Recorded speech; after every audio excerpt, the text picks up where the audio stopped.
Assalamualaikum warahmatullahi wabarakatuh. Waalaikumsalam warahmatullahi wabarakatuh. Kami dari kelompok 1 akan mencoba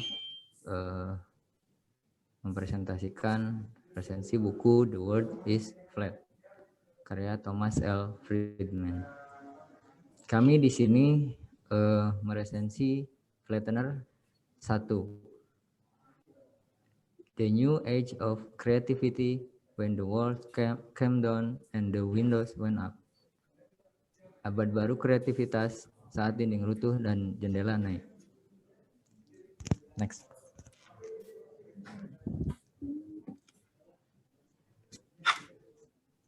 Oke, pendahuluan runtuhnya tembok Berlin. Tembok Berlin dibangun pada tanggal 13 Agustus tahun 1961 oleh pemerintahan Jerman Timur. Tujuan utama pembangunan cikal bakal tembok Berlin tersebut membendung pembelotan massal dari timur ke barat. Antara tahun 1949 sampai tahun 1961, sudah lebih dari 2 juta penduduk Jerman Timur melarikan diri lewat Berlin. Hal ini membuat ekonomi Jerman Timur menjadi kedodoran karena kebanyakan orang-orang yang masih muda yang melarikan diri. Maka secara rahasia dan tiba-tiba tembok ini dibangun. Pada tanggal 9 November 1989, akhirnya tembok Berlin runtuh, melepaskan kekuatan yang pada akhirnya membebaskan semua orang tawanan di Kekaisaran Soviet. Runtuhnya tembok Berlin tidak hanya mendatarkan pilihan ke arah kapitalisme pasar bebas, juga memungkinkan kita berpikir tentang dunia dengan cara yang berbeda, yaitu melihatnya lebih sebagai sesuatu yang utuh tanpa sekat. Jadi tembok Berlin ini dibangun karena pada saat itu Jerman Timur itu pemerintahannya otoriter, mengekang gitu. Maksudnya semua ekonomi itu dipegang pusat gitu ya. Pada saat 1961 itu penduduk Jerman Timur itu banyak yang penduduk Jerman Timur melarikan diri lewat Berlin. Tembok Berlin ini makanya dibangun karena banyak penduduk Jerman melarikan diri ke Jerman Barat. Seperti itu. Next. Topik yang dibahas pada Flattener 1 diantaranya 1. Pemerintahan demokratis, konsensual, penyebab runtuhnya tembok Berlin, tadi yang kedua. Yang ketiga, kemajuan teknologi informasi dan telekomunikasi. Yang keempat, kreativitas. Yang kelima, 2 sistem ekonomi, kapitalisme dan komunisme. 6, dampak dibalik runtuhnya tembok Berlin. 7, kebebasan perempuan. 8, peningkatan standar ekonomi. Saya akan mencoba menjelaskan atau membahas 4 topik saja, dan yang kelima sampai yang ke-8 nanti rekan saya, Ibu Silvi ya. Next. Topik yang pertama adalah pemerintahan demokratis konsensual berorientasi pasar bebas. Runtuhnya tembok Berlin ini memberi keseimbangan kekuatan di seluruh dunia.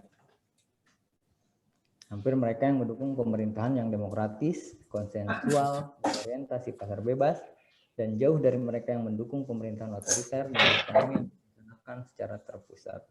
Terdapat pada halaman 54 dalam buku ini ya. Relevansinya menurut saya masih relevan. Karena Indonesia negara yang demokrasi dan menerapkan konsensual. Serta masuk dalam akta. Contohnya, Indonesia saat ini telah mengembangkan kebijakan ASEAN Free Trade Area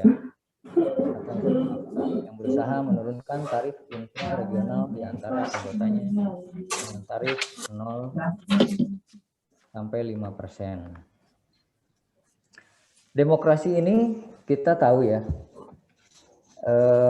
di mana semua warga negaranya memiliki hak yang sama atau biasa kita sebut dengan kedaulatan berada di tangan rakyat.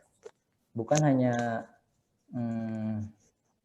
pada bebas gitu ya, tapi misalnya pemilu juga gitu sudah demokratis gitu, sudah demokrasi dengan berada di tangan rakyat gitu, dipilih oleh rakyat. Kemudian pasar bebas ini artinya pengertiannya itu pasar yang memberikan kebebasan bagi masyarakat untuk membeli atau menjual barang yang harga penjualannya dan pembeliannya ditentukan oleh penawaran dan permintaan. Oleh permintaan pasar tentunya, penawaran dan permintaan pasar.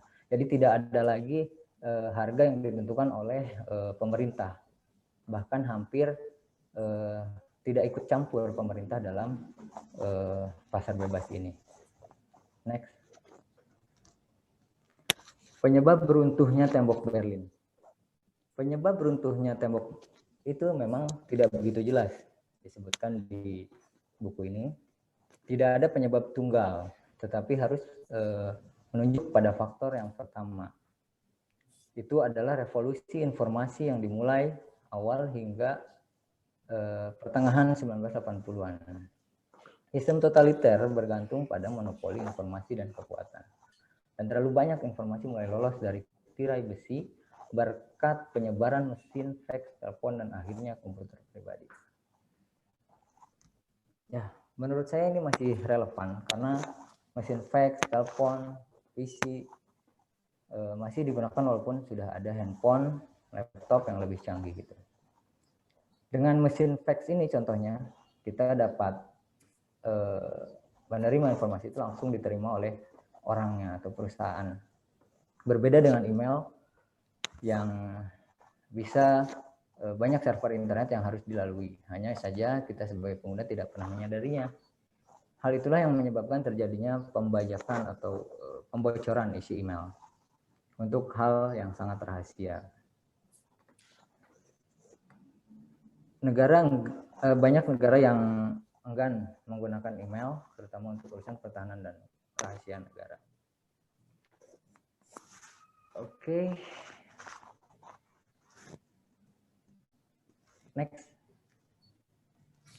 Yang ketiga, kemajuan teknologi informasi dan telekomunikasi. Orang-orang dan bahkan pemerintah telah dapat terhubung dengan lebih efisien daripada sebelumnya. Layanan berbasis web email kini telah menjadi cara untuk mengirim informasi ke seluruh dunia hampir secara instan. Sekarang ada akses untuk mendistribusikan, berbagi, dan teks, audio, foto, dan informasi lainnya. Menurut saya ini masih relevan karena sekarang orang dapat berkomunikasi di seluruh dunia tanpa batas. Bisa lewat email, WhatsApp, Facebook, dan media sosial lainnya. Mengenai kemajuan ini, dalam periode waktu yang sama ini, beberapa orang mulai menemukan bahwa jika mereka membeli PC dan modem dial-up gitu, mereka dapat menghubungkan PC ke telepon mereka dan mengirim email melalui penyedia layanan internet pribadi. Jadi email itu sudah ada pada saat tembok ini runtuh gitu. Dan itu juga salah satunya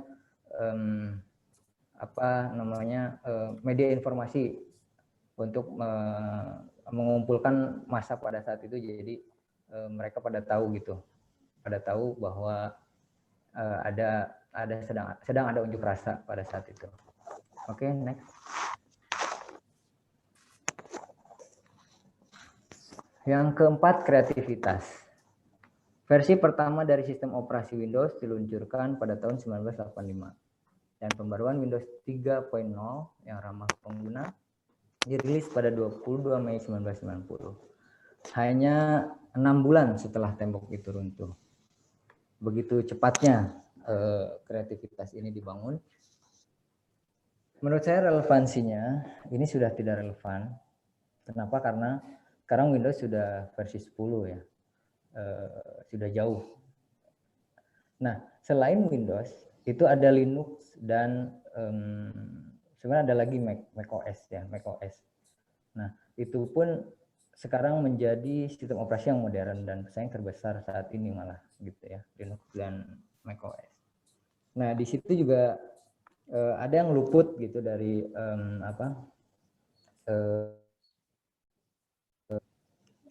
bahwa pada saat itu sebenarnya Linux sudah ditemukan gitu pada tahun 1991 gitu, yang ditemukan oleh Linus Torvalds dari Finlandia gitu, yang saat ini pesaing terbesarnya Microsoft atau macOS.